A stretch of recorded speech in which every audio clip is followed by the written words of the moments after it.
Hello mga mi! Meron na naman akong product na Budol Worthy. Kung katulad ko kayo na problema ang white hair, manipis na buhok at mataas na hairline, then bagay sa'yo ang product na ito. Get this hair shadow powder from online shop.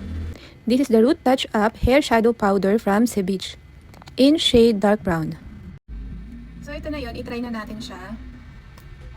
Then bale ito yung powder niya and meron na din siyang salamin and ito yung applicator niya. I-apply na natin siya sa area na gusto nating takpan or kulayan. Maganda to kasi hindi din siya malagkit sa buhok. So ayan na guys, nalagyan na natin yung ating hairline.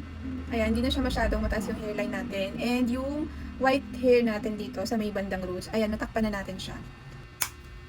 Ayan, so yun lang guys. Kung kailangan nyo din ito mga mi, ilalagay ko ang link dyan sa basket at comment section. Mag-check out ka na rin. Bye!